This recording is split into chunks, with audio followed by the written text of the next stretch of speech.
Hello everyone, this is Ken from Indigo Collab and welcome to another video on our work from home tips. So in one of our previous videos, we mentioned one of the tips that we gave you on how to efficiently and effectively work from home is to have your own dedicated workspace. So in this video, we'll just delve in that further. Paano nga ba magkaroon ng magandang dedicated workspace sa inyong bahay? So how do you design? So to help us in this video, we have architect Jan Carlo del Rosario. So welcome architect Jan and thank you for joining us. Hi Ken, thank you for having me this afternoon. Yes. Siguro let's Okay, start so na by discussing what's the importance of having your own workspace at home. Ano ba talagang kahalaga niya? Yun. What's the importance? well, ngayon kasi, di ba, a lot of people have transitioned from working in the office to working at home. So it's an abrupt change. Not everyone loves the idea. Some people have wanted it for the past couple of years na trying to push for work from home considering na iba sama nga ng traffic sa Metro Manila. So they were thinking work from home might be a good alternative. Now, all the companies have been pushed to expedite working from home. So iba kahit hindi pa ready, they had to. Now, the difference with working from home and office is, sometimes it's just a mindset. Yes. To be effective in working from home, you have to have everything ready. Dapat alam mo na you need to work kasi if you're at home, wala na yung line between the house and your office. So your Right. house and your office is the same already. And before, may ritual in the morning. You get up, you take a bath, bibihis ka, and then you travel. Ngayon, wala na. Minsan, pagising mo, okay na, opisina na, pwede na. If you're not on video, kahit hindi ka maligo, hindi ka magbihis, it doesn't really matter anymore. So, ngayon, if you check your Facebook feeds, your Instagram feeds, madami ka makikita mga articles on working from home. And a lot of them are behavioral. Ibig sabihin, ano ba ang dapat mong gawin? Ano yung mga routine? Pero since you're talking to me as an architect, doon tayong focus sa design, Yes. saka sa implementation. One of the most important things to take note of is to at least have a table or a workspace na dedicated for working. So, all you have to do is get a space, clear out a section of your house to be able to put a table. Tapos dapat kumpleto gamit. You have your pens, printers, a proper chair, which is important kasi yung upuan mo will be the same chair that you will be sitting on for 8 hours. Yes. So syempre kung kahoy yung chair mo sa bahay or something na hindi naman design for an office chair, at some point sasakit yung likod mo or yung katawan mo. 'Di ba? A lot of yung iba nga nagpo-push ng working table na standing. So that's important, get a table and get a chair. And you set aside one space at your home na talagang pang-office lang. Or kung talagang masikip, 'di ba? Hanap ka ng paraan na basta pwede ito table ko to, dito ako magtatrabaho. Para at least pag naalam mo pag nandun ka, medyo in the zone na Correct. magtatrabaho. At the same time, one thing I learned also, kasi having a dedicated table and chair, as you mentioned, lets your mind know na it's time to work. Kasi if you stay, for example, sa couch, di ba? Parang you would still think na sobrang komportable sa couch, doon sanay ka matulog, nakakaantok, so ganun. Yun nga yung iba kasi di ba work from home tapos nakapwesto sa kama. Mamaya tulog ka na. Yes. Guilty ako nung start nun. Okay lang naman kung wala talaga or kung gusto mo medyo mag-relax dun sa upuan mo, lalo na yun nga kung masama kung hindi ganun ka ergonomic yung chair, mapapahiga ka talaga. Maya wala na, tamad ka na. Wala. So yung productivity ang nag-suffer. Okay, but what if you're what if you're living in a small condo unit? Because I think now a lot of people, especially in the Metro Manila, live in small condo units. So how do you have your own workspace in a small condo unit? Okay, if that's the case, can show you some samples. Go. Ipakita ko muna sample yung um, work table ko sa bahay. Wow. So, well, actually medyo madaya kasi this isn't a small space. Yung apartment namin may dedicated office room. Kasi dati, yung office namin, dito din nag-office. So ngayon, medyo malinis lang kasi ako lang at yung wife ko ang nag-office dito. Everyone else is working from home as well. Yung mga computers namin dati, pinauwi namin sa kanilang lahat para magamit nila. So, pero this is my setup. May lamp, nandiyan yung table, yung chair, computer, pati yung laptop. Kasi nasa design industry kami, so we really need the space and the equipment for it. And dati, ganito lang. Ito naman talaga yung setup namin. Now, going back to your question, paano pag maliit yung bahay? So, here's an example. So, if you've noticed, nasa likod yung banyo, diba? There's just a simple table, a nice chair, pero yun, siniksik niya lang sa isang kanto.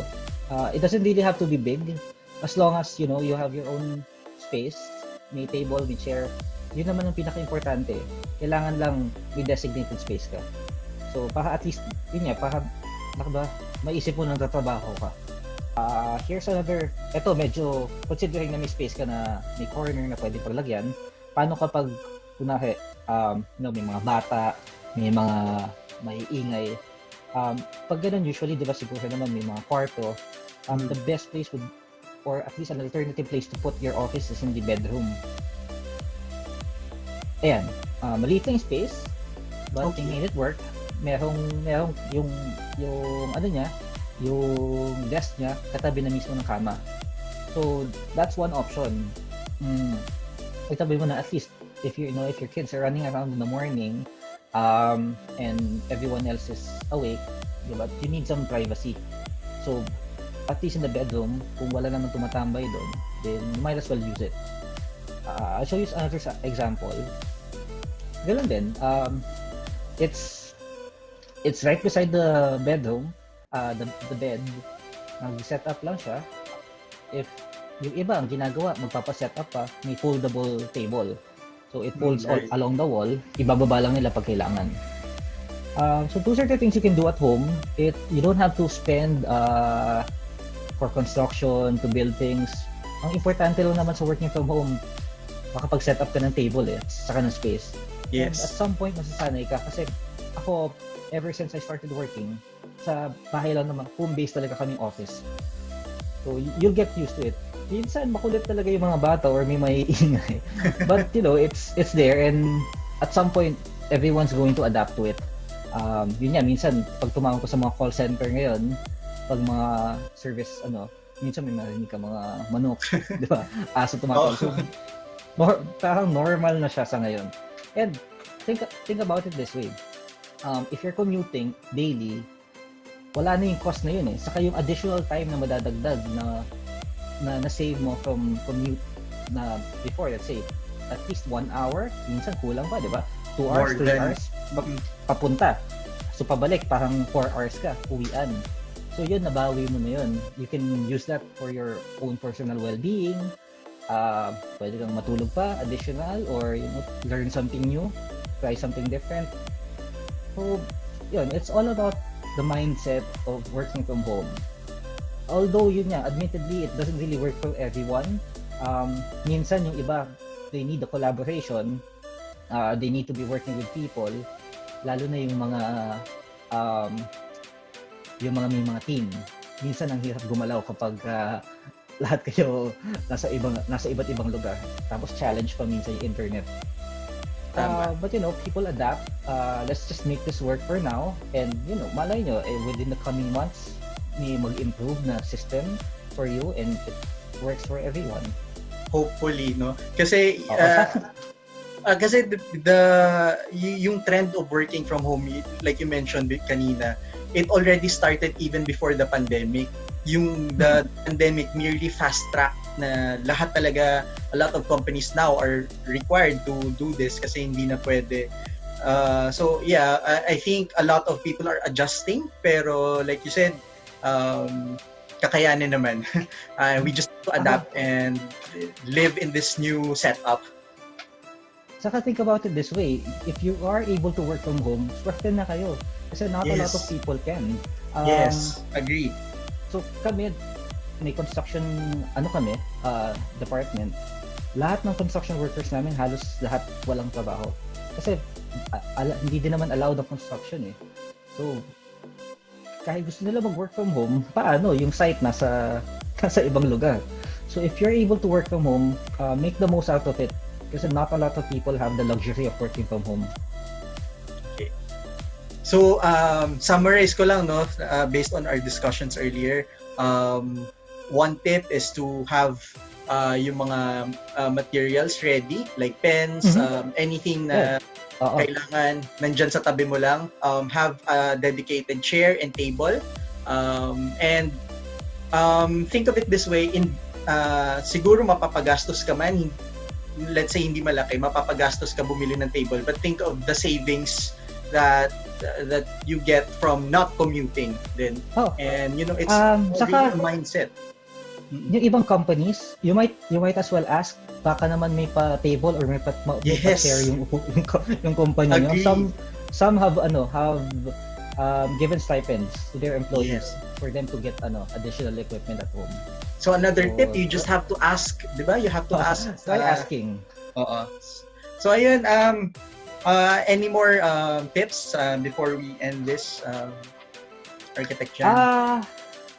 Well, everything right now is new for everyone. Let's just hope na maka-get over tayo dito sa pandemic and everyone's able to keep their jobs. And if you need anything, you can just do a quick Google search for design ideas on how to design your workplace at home. It doesn't really matter how big your space is. Usually may paraan naman yan. And if you want to be a little bit more creative, try calling an architect or an interior designer na kakilala nyo. Everyone's willing to help. Okay. Once again, thank you, Architect Jan, for helping us in this video and also helping our viewers get some tips on work from home. So once again, this is Ken, and with Architect Jan, thank you and see you soon.